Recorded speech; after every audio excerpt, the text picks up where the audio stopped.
My son sat at the reading of the will with a smug smile, convinced that I would get nothing from his mother's $34 million inheritance. But when the lawyer read one single sentence, everything changed.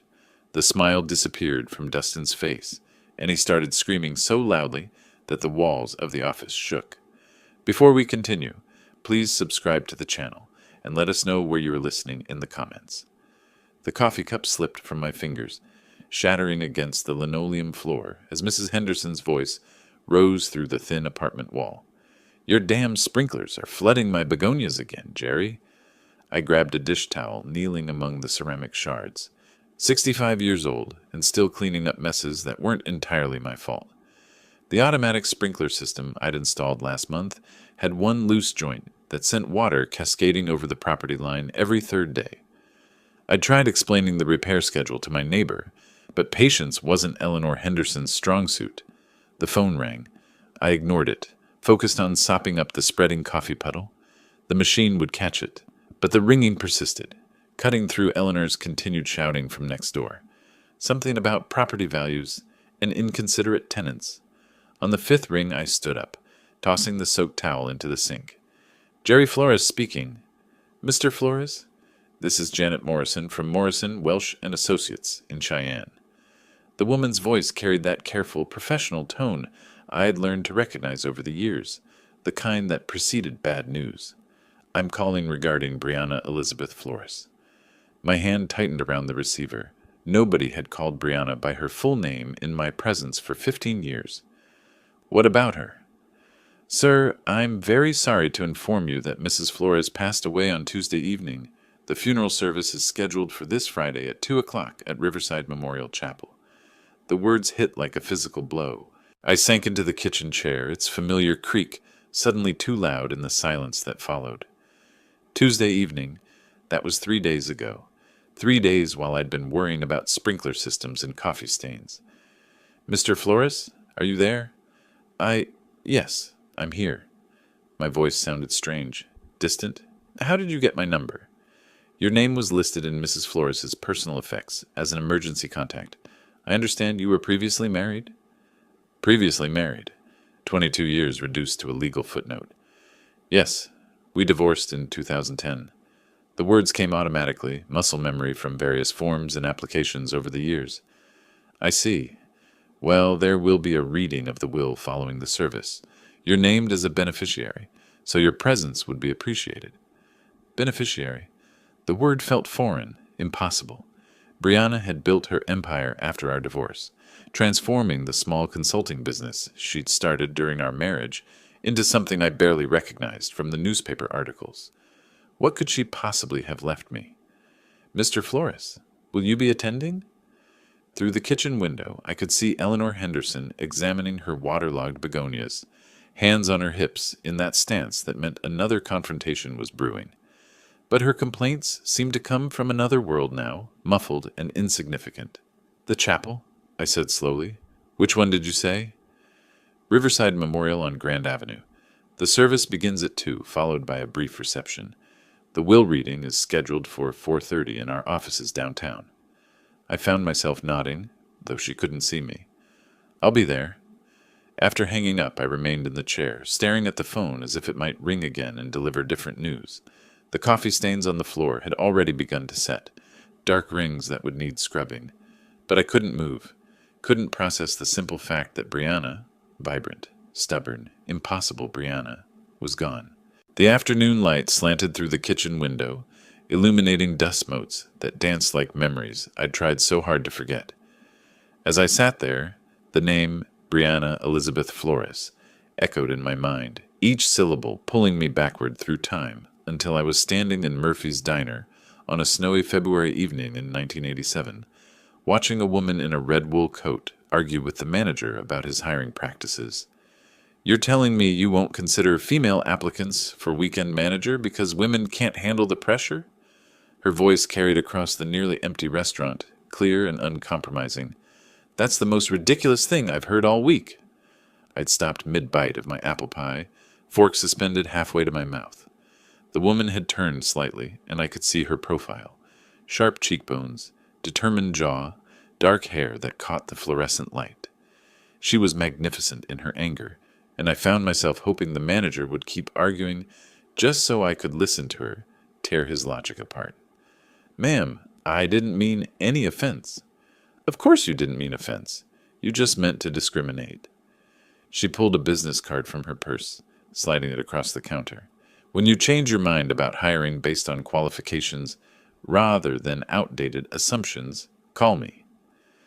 The door chimes jingled as she left, and the diner felt smaller somehow, drained of electricity.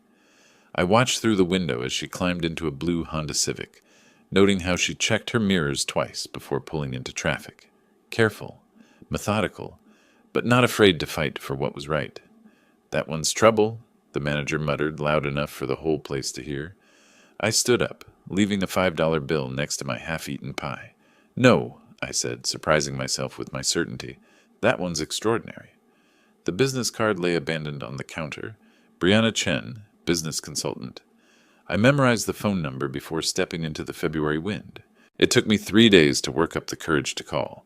When I finally did, she answered on the second ring with a brisk, "Brianna Chen, this is Jerry Flores. We haven't met, but I saw you at Murphy's Diner on Friday night." A pause. "The man with the apple pie who defended my honor to the manager. You heard that?" "I was getting my gloves from the car. You left a good tip, too." I could hear the smile in her voice. "So, Jerry Flores, what can I do for you?" "Have dinner with me. Somewhere better than Murphy's." Another pause, longer this time. "Are you asking me on a date, or do you need business consulting?" "Definitely a date. Though if you have any advice about convincing beautiful women to have dinner with strangers, I could use the consultation." She laughed, a real laugh, not the polite sound women sometimes made when men tried to be charming. "Saturday night, Romano's on 3rd Street, 7 o'clock. She wore the same red coat to dinner, but underneath was a black dress that made my pulse race. We talked for 3 hours about everything except business. Her childhood in California, my job at the power plant, our shared love of old movies and newer books. When she laughed at my story about accidentally flooding my apartment while trying to fix a leaky faucet, I knew I was falling. 6 months later, I proposed in that same diner, sliding a ring across the same counter where she'd left her business card. "Marry me, Brianna Chen. Make me the luckiest man in Wyoming." She said yes before I'd finished asking. Our wedding day blazed with September sunshine, the kind of perfect weather that makes promises feel possible. Brianna wore her grandmother's dress, altered to fit her smaller frame, and carried wildflowers we'd picked that morning. My hands shook as I slipped the ring onto her finger. "Forever," she whispered, and I believed her completely. Dustin arrived 2 years later, a squalling, red-faced miracle who transformed our quiet house into something alive with purpose. I remember standing in the hospital room, watching Brianna cradle our son with the same fierce determination she brought to everything else, and thinking that this perfect moment, was all I'd ever need. But even then, holding that perfect baby, I noticed how Brianna's eyes occasionally drifted to the business magazine someone had left on the nightstand. But as Dustin grew from toddler to schoolboy, I began to notice things I'd missed in those first blissful years. When he turned 7, Brianna bought him a computer, not a toy, but a real machine worth more than my monthly salary. "He needs to understand technology," she explained, watching him navigate programs I'd never heard of. "The future belongs to kids who think digitally." I'd suggested teaching him to fish instead. She'd laughed, but not kindly. We'd moved by then to Hillcrest Avenue, a house with 3 bathrooms and a kitchen island bigger than our old apartment. Brianna's consulting firm had landed a contract with a mining consortium, and suddenly we had money for things I'd never imagined needing. A housekeeper came twice a week. Our refrigerator dispensed ice through the door. Dustin's bedroom looked like a toy store. "Isn't this wonderful?" Brianna asked one evening, gesturing at our new dining room with its crystal chandelier and table that seated 12. "We can finally entertain properly." I missed our old kitchen table, scarred from years of Dustin's coloring projects and our late-night conversations. This new table reflected light like a mirror, showing every fingerprint, demanding coasters and placemats. The entertaining started almost immediately. Business associates, potential clients, Other successful couples whose conversations revolved around market share and investment strategies. I'd wear my best shirt and try to contribute, but discussions about hedge funds and corporate restructuring left me feeling like I was speaking a foreign language badly. Jerry works at the power plant, Brianna would explain when someone asked, and I heard something new in her voice, not pride, but an apologetic edge, as if my job required an excuse. Dustin thrived in this new world. At 10, he could discuss computer programming with Brianna's tech-savvy clients. At 12, he was critiquing the wine choices at restaurants I couldn't afford on my own. At 14, he rolled his eyes when I suggested family camping trips, preferring Brianna's business conferences in Denver and Salt Lake City. "Dad doesn't understand," became his favorite phrase, usually delivered with the exasperated sigh of someone far too sophisticated for mundane concerns. The first real fight came on Dustin's 15th birthday. Brianna had planned a party that looked more like a corporate networking event, catered food, hired entertainment, guest lists full of business contacts and their children. I'd wanted something simpler, maybe a barbecue in our backyard with his school friends. "This is embarrassing," I told her the night before, watching servers arrange elaborate flower arrangements. "He's 15, not 50. He's growing up in a different world than we did, Jerry." She adjusted a centerpiece with the same precision she brought to contract negotiations. "These connections matter. These relationships will shape his future." "What about just being a kid?" She turned to face me fully, and for a moment I saw something cold in her eyes, calculation where there used to be warmth. "Being just a kid is a luxury we can't afford to give him. The world is competitive. Either we prepare him to win, or we prepare him to lose." I thought about my own 15th birthday. Fishing with my father, a homemade cake, presents wrapped in newspaper comics. It had been perfect in its simplicity. The party was a success by Brianna's standards. Dustin charmed the adults, networked with their children, received gifts that spoke of serious money, laptop computers, designer clothes, a mountain bike worth more than some cars.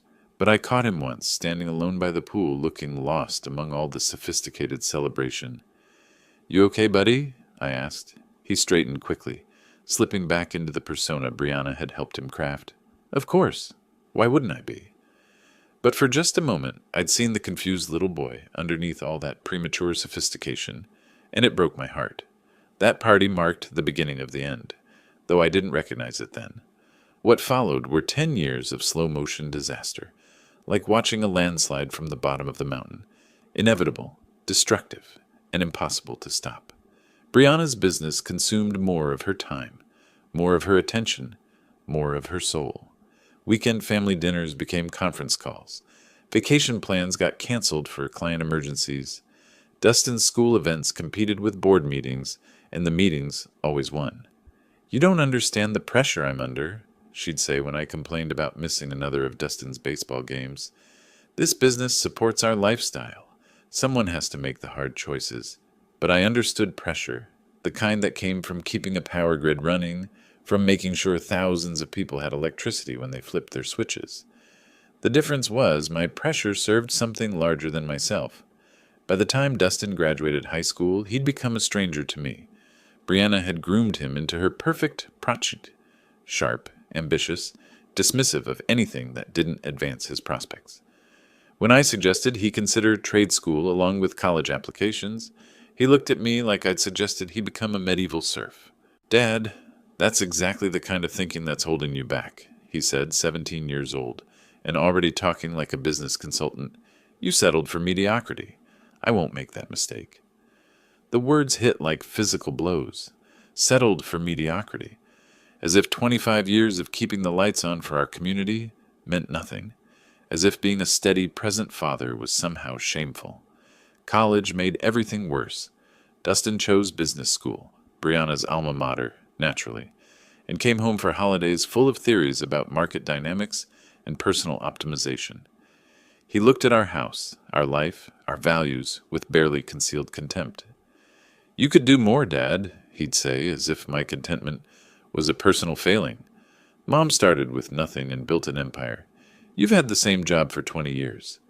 "Some things matter more than money," I'd reply, but he'd already stopped listening. The final explosion came during his senior year. Brianna had been working 100-hour weeks on some massive acquisition deal.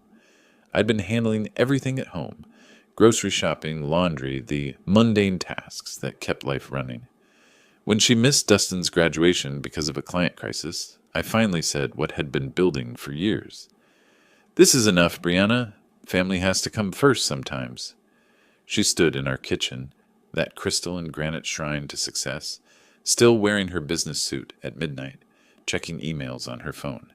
"Don't you dare lecture me about priorities. Everything we have, everything Dustin's accomplished, exists because of my work. What about everything we've lost? Like what?" She finally looked up from her phone, genuinely puzzled. "Like us. Like being a family instead of a corporation." She stared at me for a long moment, and I saw my answer in her eyes before she spoke. "We weren't a family anymore. We were a business arrangement that had outlived its usefulness. Maybe it's time we stopped pretending this is working," she said quietly. The divorce took 6 months. Brianna's lawyers were efficient, professional, devastating. I got the house on Maple Street, our old starter home that she'd kept as rental property, and enough money to live modestly. She got everything else, including Dustin's unquestioned loyalty. "You're holding him back too," Dustin told me during one of our last conversations before he moved to Denver to work for Brianna's company. "All this guilt about family values and simple living. It's toxic, Dad. I can't be around that negativity anymore." I sat alone in my empty house afterward, surrounded by boxes of memories from a life that apparently meant nothing to the people I'd loved most. Now, 15 years later, the afternoon light was fading outside my apartment window. My coffee had grown cold, the ceramic shards still scattered on the floor. Somewhere across town, funeral preparations were underway for the woman who'd once promised me forever, and I had no idea why she'd remembered my name in her will. The 3 days between Janet Morrison's call and the funeral had passed in a strange, suspended state. I'd cleaned my apartment twice, pressed my one good suit, and rehearsed conversations that would never happen. Each morning I'd considered not going, but each evening found me still committed to paying my respects, whatever the cost. Friday morning arrived gray and cold, typical May weather in Wyoming. I stood before my bathroom mirror, adjusting a tie I hadn't worn in 5 years, wondering what Brianna would think of the man I'd become. The reflection showed someone older than I felt inside, silver hair where brown used to be, lines mapping the geography of quiet disappointments.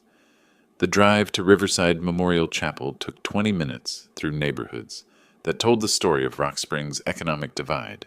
My modest apartment complex gave way to middle-class subdivisions, then to the manicured lawns and stone facades where Brianna's circle lived.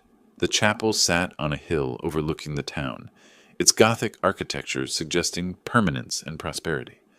Cars lined the circular drive, Mercedes sedans, BMW SUVs, a handful of Teslas that probably cost more than I'd made in my best year. I parked my 15-year-old Honda between a Lexus and a Cadillac, feeling like an intruder at someone else's celebration. The chapel's interior whispered money: mahogany pews, stained glass windows, flowers arranged with artistic precision. At least 200 people filled the space, their conversations creating a low hum of respectful mourning mixed with business networking. I recognized some faces from the business dinners Brianna had dragged me to during our married years, but most were strangers from the life she'd built after me. I slipped into a back pew, hoping to remain invisible until the service ended, but whispers followed my arrival like ripples in still water. A woman in an expensive black suit nudged her companion, pointing discreetly in my direction. I caught fragments of conversation. Her ex-husband. "Can you believe after what he put her through?" The stories had taken on their own life over the years, apparently. In this version, I was the villain who'd held back a brilliant woman, the anchor that had nearly drowned her ambitions. I'd learned long ago not to fight narratives that served other people's need for simple explanations. "Dad?" The voice cut through the chapel's murmur like a blade. I looked up to see Dustin striding down the aisle, his face a mask of disbelief and barely controlled anger. At 37, he'd inherited Brianna's sharp features and commanding presence, dressed in a suit that probably cost more than my monthly rent. Success radiated from him like heat from pavement. Expensive watch, perfect haircut, the confident posture of someone who'd never doubted his place in the world. "What are you doing here?" His voice carried across the chapel, turning heads and silencing conversations. I stood slowly, meeting his gaze. "I came to pay my respects." "You lost the right to do that 15 years ago." He moved closer, close enough that I could smell his cologne, something sophisticated and aggressive. "She wouldn't want you here." "Maybe not. But I needed to be here." "For what? To ease your conscience? To play the grieving widower for people who know exactly what kind of husband you were?" The chapel had gone completely quiet now. 200 pairs of eyes focused on our confrontation like spectators at a sporting event. I felt the familiar weight of judgment, the same pressure that had suffocated me during those final years of our marriage. But this time, something was different. This time, I had nothing left to lose. "I'm not here to cause trouble, Dustin. I'll sit in the back. I won't speak to anyone. When the service ends, I'll leave." "You'll leave now." His voice rose another notch, drawing murmurs of approval from the crowd. "You embarrassed her enough when she was alive. Don't compound it by pretending to grieve her death." I remained standing, holding his stare. Around us, the chapel buzzed with anticipation. Someone coughed. A cell phone vibrated against wood. Before I could respond, Dustin turned to address the gathered mourners, his voice carrying the practiced authority of someone accustomed to commanding rooms. "I apologize for this disruption during what should be a time of remembrance." He gestured toward me with the casual dismissal of someone swatting a fly. "My father seems to have forgotten that divorce means you're no longer family." A few people nodded. Someone whispered agreement. I felt heat rising in my cheeks, but forced myself to remain calm. "For those who don't know," Dustin continued, warming to his theme, "this is Jerry Flores, the man who spent 22 years holding back one of the most brilliant women this town has ever produced. While my mother was building an empire that employed hundreds of people, he was content to punch a time clock and complain about her ambitions." "Dustin, that's enough." The words came out harder than I intended. "Is it? Because I think these people deserve to understand why you're really here." He turned back to the crowd, a prosecutor addressing a jury. "He took half her assets in the divorce, despite contributing nothing to her success. Then he spent 15 years acting like the victim, while she built something magnificent." The crowd was fully engaged now, a few heads nodding in agreement. I saw faces I recognized, former neighbors, people I'd considered friends during the marriage. None of them met my eyes. She supported him for years while he refused to grow, refused to take risks, refused to be the partner she deserved. And now that she's gone, he shows up expecting sympathy, expecting to be treated like he mattered in her life. Each word landed like a physical blow, not because they were entirely untrue, but because they reduced 22 years of marriage to a simple story of failure and blame. I thought about defending myself, explaining the complexity of what we'd shared, the love that had existed alongside the growing incompatibility. But what was the point? These people had chosen their narrative long ago. "My mother died building something that will outlast all of us," Dustin concluded, his voice rising with conviction. "She deserved a husband who would have helped her reach those heights, not one who tried to drag her down to his level." The chapel fell silent. I stood there, fully exposed, feeling the weight of 200 judgmental stares. Part of me wanted to walk out, to spare myself the continued humiliation, but another part, the part that had loved Brianna Chen more than anything else in the world, refused to be driven away from her final goodbye. "Are you finished?" I asked quietly. Dustin's eyes flashed with surprise. He'd expected me to crumble, to slink away in shame. When I remained standing, his confidence flickered for just a moment.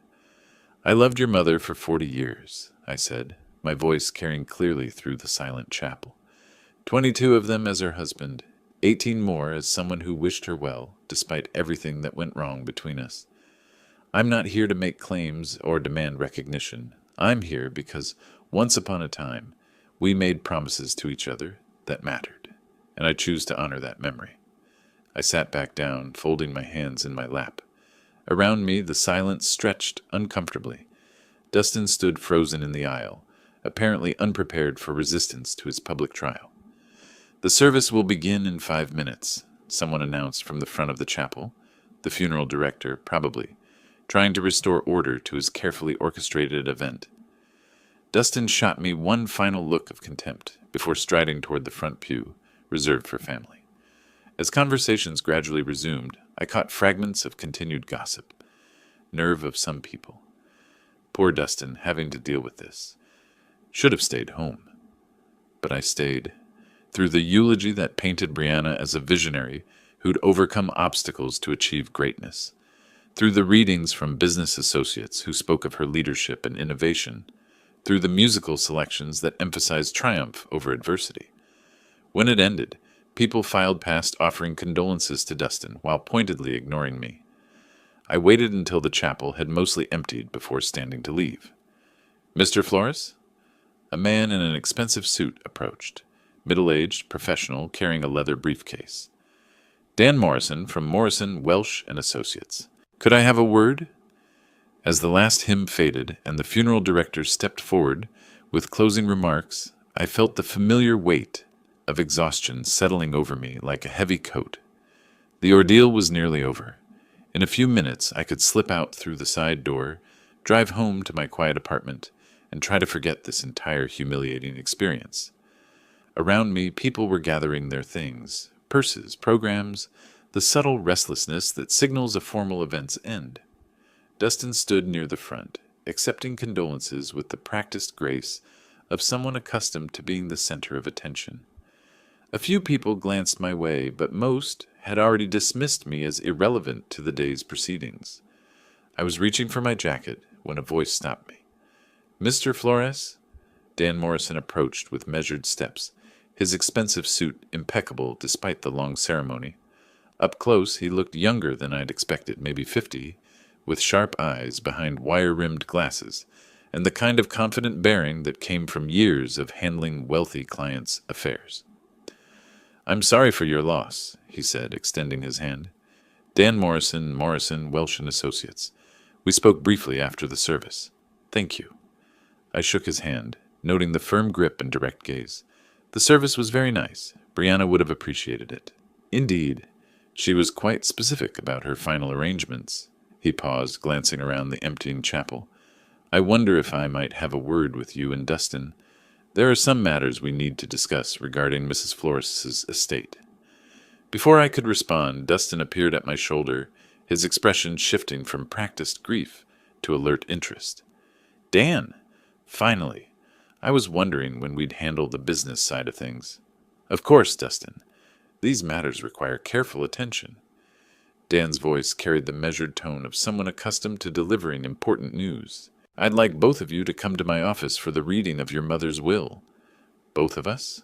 Dustin's eyebrows rose. "Is that necessary? I mean, he's not." He gestured vaguely in my direction. "Your father is specifically named in the will, Dustin. His presence is required by law." I felt a flutter of surprise. Named in the will? That seemed unlikely, given everything that had passed between Brianna and me. More likely some minor formality, perhaps forgiving an old debt, or confirming that I had no claim to her estate. "I don't think that's necessary," I said quietly. "I'm sure it's just a formality. You don't need me there." Dan's eyes met mine directly. "I'm afraid I do, Mr. Flores. Mrs. Flores was very specific about who should be present for the reading, but both you and Dustin must be there." Something in his tone suggested this wasn't negotiable. Dustin looked annoyed, but shrugged with the casual confidence of someone who knew he had nothing to worry about. "Fine, let's get this over with." He turned to me with barely concealed impatience. "Try not to make this more difficult than it needs to be." The walk to Dan's office took us 3 blocks through downtown Rock Springs, past buildings that had watched the town's fortunes rise and fall with the energy industry. Dan maintained professional small talk, comments about the weather, the turnout at the service, carefully neutral observations that revealed nothing about what awaited us. His office occupied the top floor of a restored Victorian house, all dark wood and leather-bound books that spoke of established success. Certificates and diplomas lined the walls, interrupted by photographs of Dan with various local dignitaries and business leaders. It was exactly the kind of place Brianna would have chosen. Prestigious, but not ostentatious. Successful, but respectful of tradition. Please have a seat. Dan gestured toward two leather chairs positioned in front of his mahogany desk.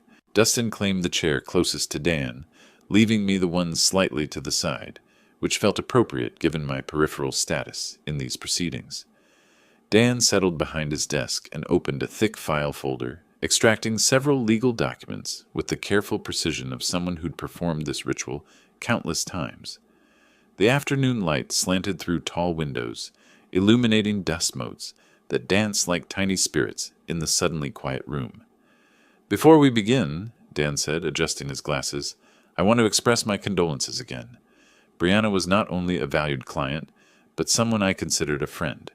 Her loss is deeply felt by everyone who knew her. Dustin nodded solemnly. I remained silent, unsure what response was expected from someone whose relationship with the deceased was so complicated. Dan lifted the top document, several pages bound with a blue backing, and cleared his throat. This is the last will and testament of Brianna Elizabeth Flores, executed on March 15, 2024, and properly witnessed according to Wyoming state law. The will supersedes all previous wills and codicils. Only 14 months ago, I wondered what had prompted Brianna to update her will so recently. Had she been sick? Had something happened that made her contemplate mortality? The will confirms that Mrs. Flores was of sound mind and disposing memory when these documents were prepared, and that she was under no undue influence or coercion. Dan's voice carried the formal cadence of legal proceedings, each word carefully enunciated.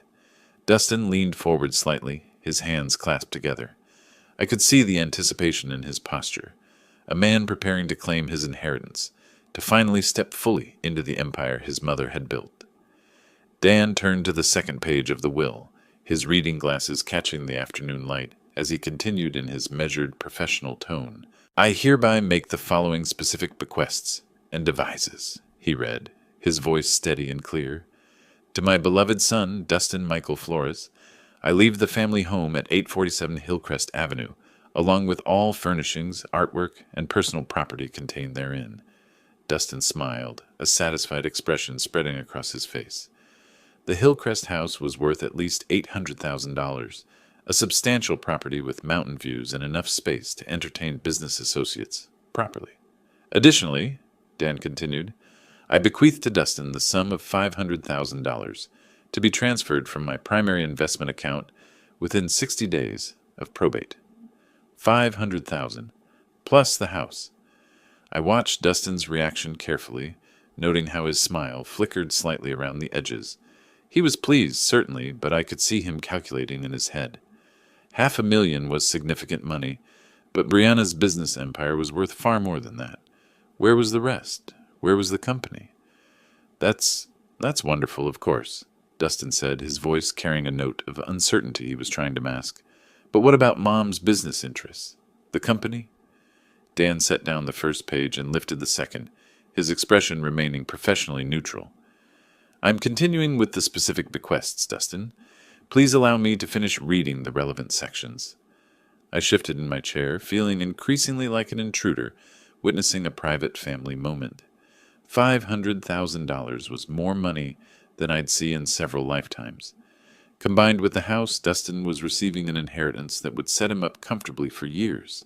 It seemed appropriate, natural even. He was Brianna's son, her chosen successor in life, the person she'd groomed to understand her world. The bequest to Dustin, Dan continued, includes the following conditions.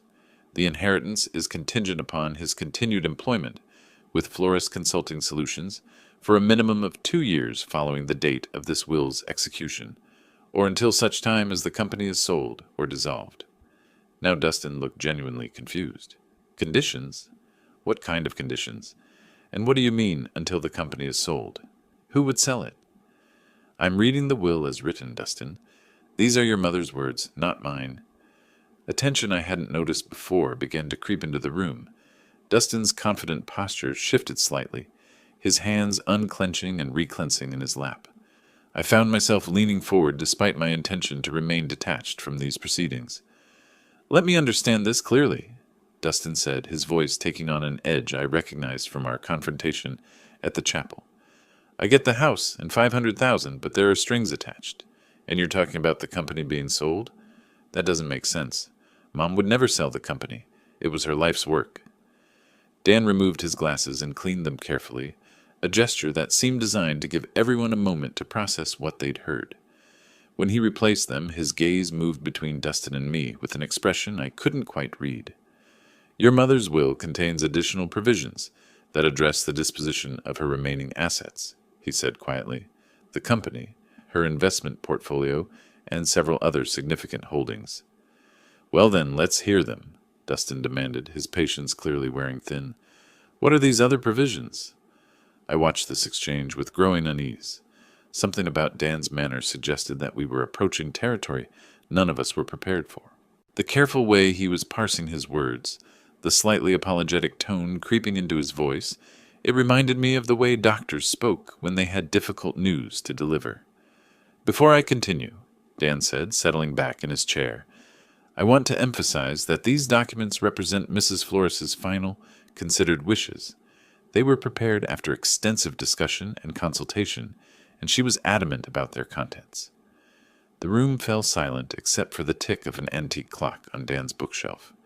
Dustin stared at the lawyer with growing alarm, while I found myself wondering why Brianna had insisted I be present for what seemed like a straightforward family matter. Dan lifted the third page of the will, his eyes scanning the text briefly before looking up at both of us. However, he said, his voice carrying a weight that made my stomach tighten, there are additional provisions that fundamentally alter the distribution of Mrs. Flores's estate. Dan lifted his reading glasses and looked directly at me for the first time since we'd entered his office. Something in his expression made my stomach tighten, a mixture of sympathy and professional obligation that suggested I was about to hear something I wasn't prepared for.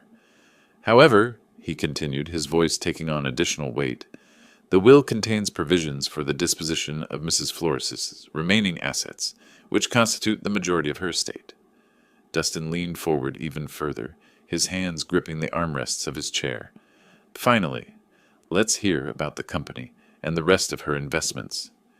Dan returned his attention to the document, clearing his throat with the deliberate pause of someone about to deliver life-changing news. To my former husband, Jerry Michael Flores, he read, his words falling into the quiet office like stones into still water, I bequeath the sum of $33.5 million to be transferred from my primary investment accounts and securities portfolio. The words hung in the air like smoke from an explosion. I felt my mouth fall open, a physical reaction I couldn't control. $33.5 million. The number was so large it didn't seem real.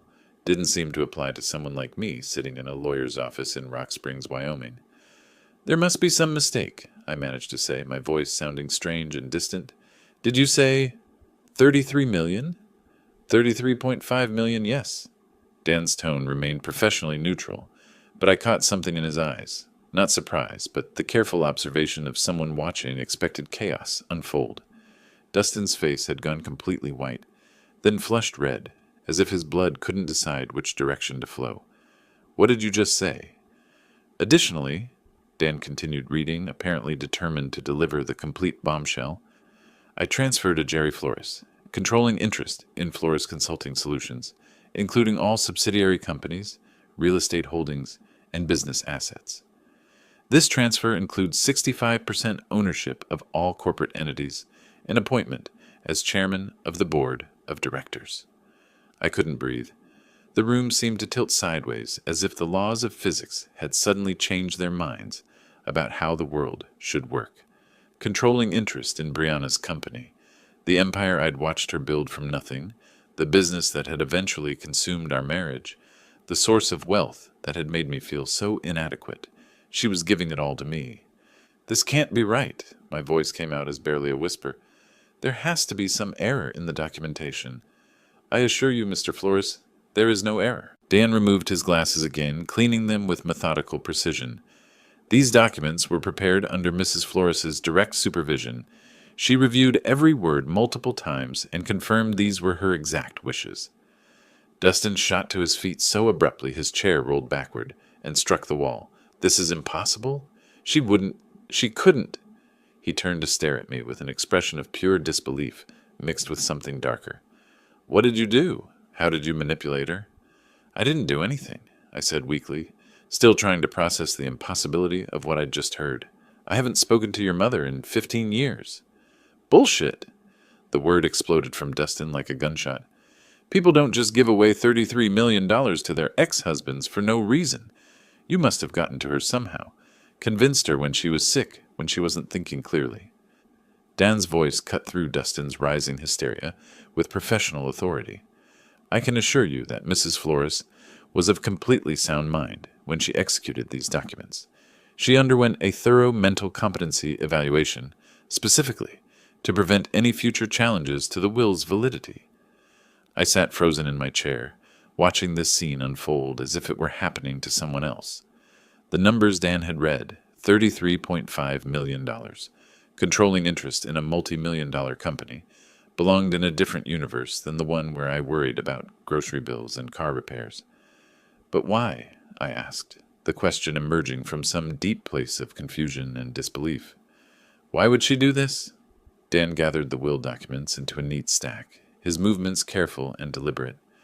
Mrs. Flores left specific instructions regarding that question, Mr. Flores. She asked me to share a personal message with you after reading these provisions. Dustin's face contorted with rage and betrayal. A personal message? She left him a personal message, but cut me out of everything that mattered. You received a substantial inheritance, Dustin, Dan replied calmly. $500,000 in a valuable property represent more wealth than most people see in their lifetimes. Compared to what he's getting, Dustin pointed at me with a shaking finger, you're talking about hundreds of millions in total assets. The company alone is worth more than everything else combined. The room pulsed with tension so thick I could taste it. Somewhere in the back of my mind, I realized that my entire life had just changed in ways I couldn't begin to comprehend. But all I could focus on was the impossible fact that Brianna, stubborn, ambitious Brianna who had grown to resent everything I represented, had somehow decided to give me everything she'd built. That's when Dustin completely lost control. "This is fraud!" he screamed, his voice cracking with rage. "Criminal fraud! She was manipulated, coerced, mentally compromised." He whirled toward me, his face twisted with fury and disbelief. "You did something to her. There's no other explanation." I shrank back in my chair, overwhelmed by the violence of his reaction. "Dustin, I swear to you, I had no contact with your mother. I didn't even know she was sick." "Liar!" He slammed his palm against Dan's desk, sending papers scattering. "Nobody gives away everything they've built to someone who abandoned their family. Someone who couldn't even be bothered to call when she was dying." "She didn't abandon anyone," I said quietly, finding some small reserve of strength. "Our marriage ended, but that doesn't mean—" "It means exactly that." Dustin's voice rose to a near shriek. "You walked away from us. You took your pathetic settlement and disappeared into your pathetic little life while she built an empire. And now you want me to believe she just decided to hand it all over to you?" Dan's voice cut through the chaos with professional authority. "Mr. Flores, Dustin, I understand this is difficult news, but I must insist you control yourself. These are your mother's clearly stated wishes, executed with full legal authority." Dustin spun toward the lawyer, his eyes blazing. "I want every document examined. I want psychiatric evaluations. I want to know every single contact this man had with my mother in the past 5 years." "There were no contacts," Dan replied calmly. "Mrs. Flores made that very clear when she explained her decision." "Explained her decision?" Dustin's laugh was bitter and sharp. "So she did explain why she decided to betray her only son and give everything to the man who ruined her first marriage?" "She left a personal message for your father, yes." The word father seemed to hit Dustin like a physical blow. For just a moment his rage flickered, and something else showed through, a pain so deep it made my chest ache. Then the fury returned, doubled in intensity. "He's not my father," Dustin snarled. "My father would have been there when she needed him. My father would have supported her dreams, instead of trying to drag her down." He turned back to me, his face contorted with years of accumulated resentment. "You're nothing but a failed man who couldn't handle being married to someone better than you." Each word landed like a knife thrust, not because they were entirely false, but because they contained enough truth to draw blood. I had felt inadequate during those final years. I had struggled with Brianna's success. I had been the one who couldn't adapt to the world she was creating. "Maybe you're right," I said quietly. "Maybe I wasn't the husband she deserved. But I never asked for this. I never expected this." "Expected?" Dustin's voice climbed another octave. "You orchestrated this. Somehow, some way, you got to her when she was vulnerable, when she was sick or scared or—" "That's enough," Dan interrupted, his professional patience finally showing strain. "Mrs. Flores was neither sick nor vulnerable when she made these decisions. She was, in fact, more determined and clear-minded than I'd ever seen her." "Then why?" Dustin demanded, his voice breaking slightly. "Why would she do this to me?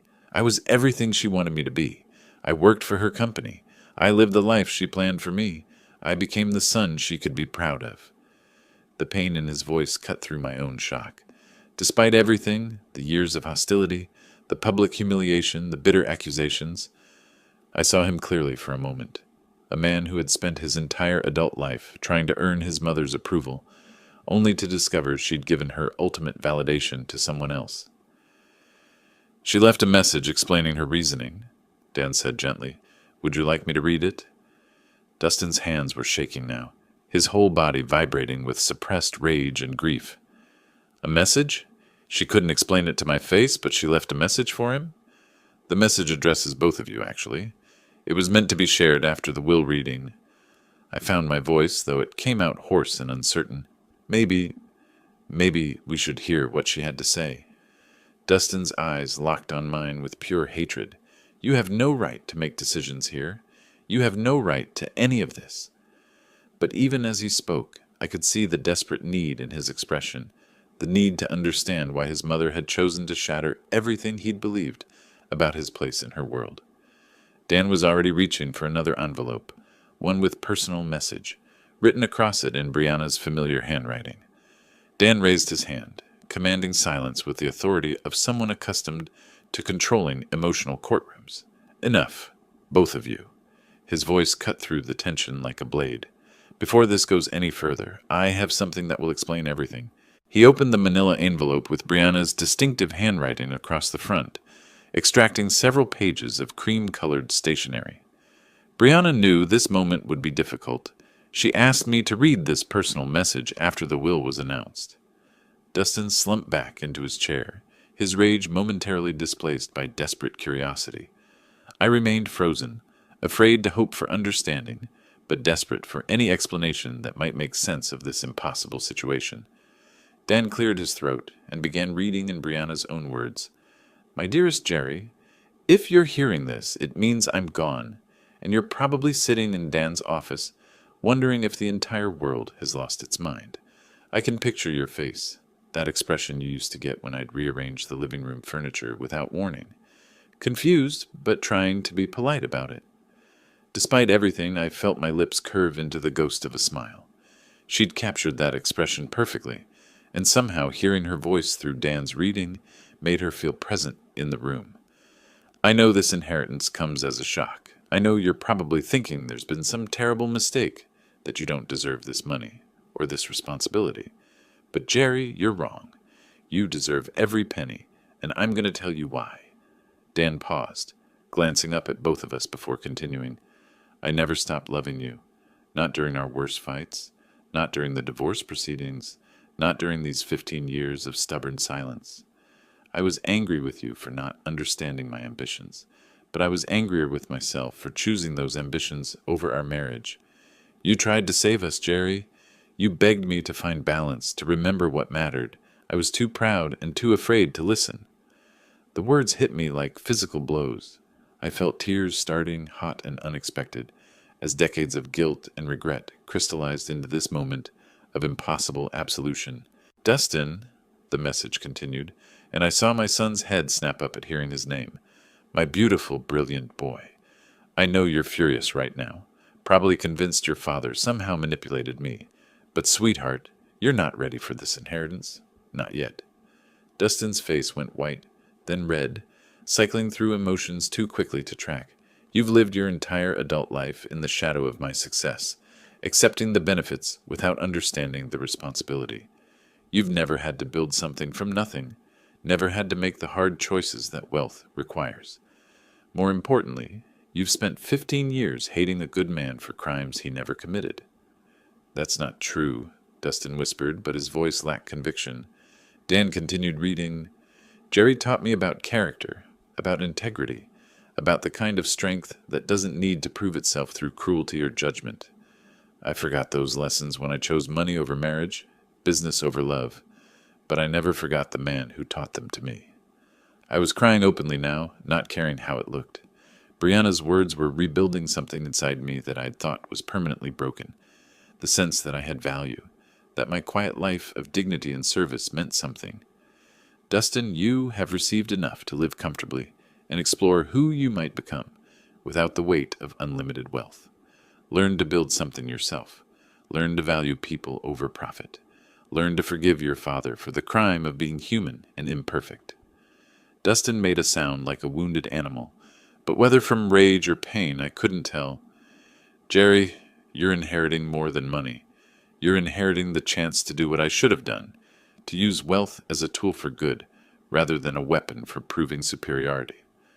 I trust you because you never wanted this, because you'll never use it to hurt people the way I sometimes did. The message continued for several more paragraphs, outlining practical arrangements and expressing hopes for both our futures. But the core message was clear. Brianna had chosen love over entitlement, character over expectation, wisdom over wealth. When Dan finished reading, the office fell into profound silence. I sat with tears on my cheeks, overwhelmed by the gift of knowing that Brianna had loved me until the end. Dustin stared at the floor, his entire worldview crumbling around him. Finally, Dan folded the letter carefully and placed it back in its envelope. She asked me to give this to you, Jerry. The original is yours to keep. I reached for the letter with trembling hands, holding the last conversation I would ever have with the woman who had shaped my life in ways both beautiful and painful. The weight of Brianna's words settled over the office like dust after an explosion. For several minutes, none of us spoke. I held her letter against my chest, feeling the physical reality of her final gift, not just the money, but the restoration of my worth in her eyes and, more importantly, in my own. Dustin was the first to break the silence. This isn't over, he said quietly, but the fire had gone out of his voice. I can contest this. Mental incapacity, undue influence, fraud.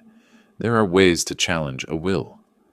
I looked at him, really looked at him, for the first time since we'd entered Dan's office. I saw a man who had spent his entire life expecting the world to bend to his wishes, who had never learned that love couldn't be inherited or demanded, only earned. You could try, I said gently, but your mother was right, Dustin. You're not ready for this responsibility. And you are? His laugh was bitter, hollow. You're a nobody, Dad, a retired power plant worker with no business experience, no connections, no understanding of what it takes to run a company worth hundreds of millions. For a moment, the old Jerry, the one who had felt inadequate for 22 years, wanted to agree with him, but Brianna's words echoed in my mind. You deserve every penny. Maybe you're right, I said, standing up slowly. Maybe I don't know anything about running a business empire, but I know something your mother valued more than business expertise. What's that? I know the difference between serving others and serving myself. Dustin's face twisted with a final flash of rage. This is insane. She was sick. She was old. She wasn't thinking clearly. Dan's voice cut through the outburst with professional finality. Your mother was 62 years old and in perfect mental health when she executed these documents. She underwent extensive psychological evaluation specifically to prevent the kind of challenges you're threatening. Then why? Dustin's voice cracked like a teenager's. Why would she do this to me? I felt a surge of unexpected compassion for this angry man who was, despite everything, still my son. She didn't do it to you, Dustin. She did it for you. She gave you a chance to discover who you are when you're not living in the shadow of unlimited wealth. I don't want that chance. The words exploded from him with the force of 15 years of entitlement and expectation. I want what's rightfully mine. What's rightfully yours, I said quietly, is $500,000 and a house worth nearly $1 million. That's more than most people see in a lifetime. What you think you deserved was never really yours to begin with.